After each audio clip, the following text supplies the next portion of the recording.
Coach, you've had a few days to kind of look at Texas, look at the matchup. Just your thoughts on, the challenge at hand going to Texas. Yeah, they're big.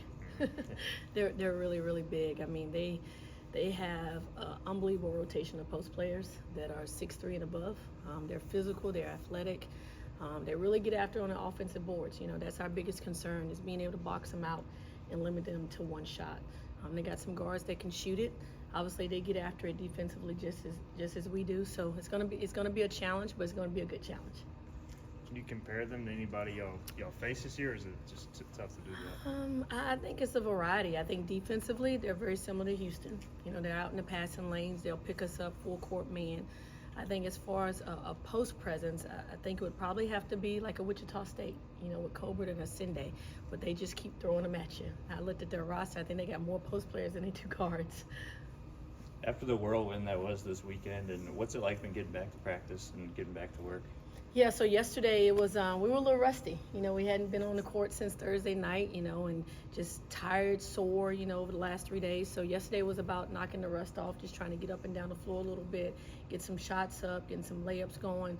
We did go over a couple of the things that we think they're going to do against our matchup, but it was just good being back out on the court, good being back with each other again. Take us through the schedule when you guys will head out there. Do y'all practice there, and kind of the week that is coming up? Yeah, so we practiced yesterday. We'll practice today, practice tomorrow. Thursday's going to be a travel day for us. We still don't know yet when we're leaving. NCAA controls all of that.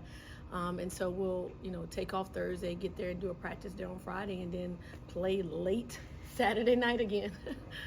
Have you reached out to maybe other coaches or other people who kind of just been through this process to kind of just get a sense of what it will be like? Yeah, I did it as a player, and I did it several times at Georgia and at Cal. So it's an exciting time. It's going to be a lot of cameras in the faces. Open practices. Security escorting us everywhere. So it's going to be a really good, unbelievable experience for the girls. I can't wait for it. Yesterday we talked about it. We punched our ticket, we accepted our ticket, but we want to go and make some noise. So we got to get back locked in practice and really get focused on the game plan. Coach Corey has a scout, so he'll have us very well prepared, and we just got to go out and execute the game plan. You mentioned all the extra stuff. How do you keep from that kind of being a distraction? Because that's totally new from league play. Yeah, it definitely is. It's we've had two young ladies that's been in this situation. It's Micah Dennis when she was at Oklahoma State and Kimora Jenkins at Georgia. So for everybody else, I think the first couple of days, eyes are going to be wide open. But we got to just keep them locked in. On what we've been working on. All season long, and our motto doesn't change. Like, we just want to continue to get better. We still got a lot of work to do. We still got areas that we can get better at, and that's going to be the focus. You've obviously looked at the tape by now. What is a University of Texas environment like? Are there fans? Do they pack it in? Is it loud and crazy, or what are you getting into there? Yeah, it's going to be crazy. They got a new arena down there. I would expect thousands and thousands of fans. I've been to Austin, Texas before, and their fans are just as supportive as the Pirates are. So I expect it to be very loud in there. Very crazy, but a great atmosphere. I told the girls, this is what you came here for. This is what you came here for, to win championships and to be able to play in the NCAA tournament. You guys, I don't know if they'll use it as a rallying cry, but being picked 11th, obviously as underdogs, can you use that again going on the road? I'm sure a lot of people pick Texas to win. Were you trying to use that as motivation, or do you even have to? Yeah, we talked about it a little bit yesterday. I found an article, in the USA Today that said, we're one of the 4 people that they consider a Cinderella team. So that's obviously motivating. And then Amaya Joyner found last night on ESPN where Charlie Cream said that, Texas is going to beat us. So we're doing whatever we can, to fire the kids up. But I think they're just excited. They're excited to play again. They're excited to play against a really good opponent. Texas had some injuries earlier in the year that I think if they still had those kids, they'd be a top 10 team in the country. So that's exciting. That's motivating within itself to be able to go against some of the best teams in the country.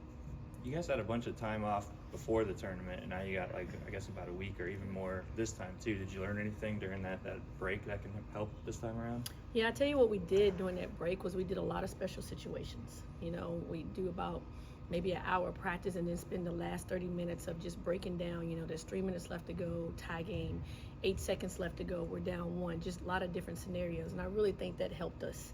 in the American championship game, in all the games, of the girls just understanding in these certain situations what we need to do, where the ball needs to go, what type of defense we need to play, and I think it really helped us down the stretch. When you look at Danae's season, I mean, obviously she played a pretty big role for you guys last season, but when did you think she was going to make that jump, or what point maybe did you realize, hey, she's going to make this jump and be as good of a player as she turned out to be? Yeah, well, when we got her off the portal last year, we had, really high expectations for her. Obviously, she had a rough season with losing her grandmother and then breaking her hand. And for our system, especially defensively, it takes kids a while, to get used to it, but we felt like she was a perfect fit with her athleticism, with her ability to score the ball. And just this last offseason in the spring, like when April, May, I mean, she stayed here all summer, stayed in the gym, and is still in the gym, was in here yesterday morning with Coach Corey at 8 o'clock in the morning. So she's a gym rat. She wants to get better. But still the beginning of last year, non-conference, still didn't see the numbers that she put up in conference play. And I think once conference started, her confidence just built.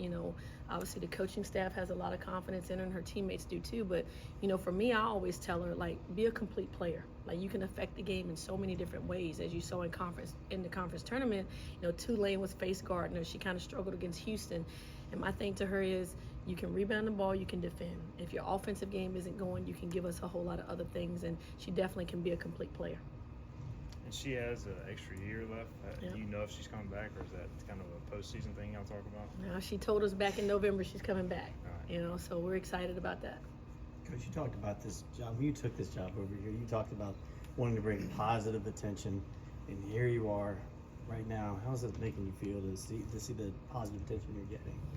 Man, I've gotten so many emails, so many text messages, not only just about, the play that we're doing on the court, but just what my kids are doing in the community, what they're doing in the classroom, how they're carrying themselves. And to be honest with you, those emails mean more to me than anything. Just the positivity that they're giving off in the community, the role models that they are for young kids and also young boys, that just tickles my heart, because that's, for me, like, I came here to win championships, definitely, but my ultimate goal is to develop young women, to get them really ready for the real world, to be positive influences. And I think we're doing that. I think we've been doing that, and just winning just makes it even extra special. Is that your motto?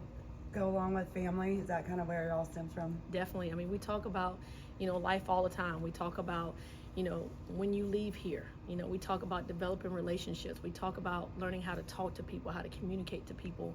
And I just think, they're going to be ready for the real world, not completely, because they don't pay bills right now. They're college athletes that are, getting these stipends and things every month. But, I just want to be prepared for the real world. And I've gotten so many emails just talking about, like, how well they speak, how articulate they are, how they're always saying thank you, and to me, that's what it's all about. Thank Brian Bailey for that, right? Yep. It was media training. Awesome. Thanks, Coach. Thanks,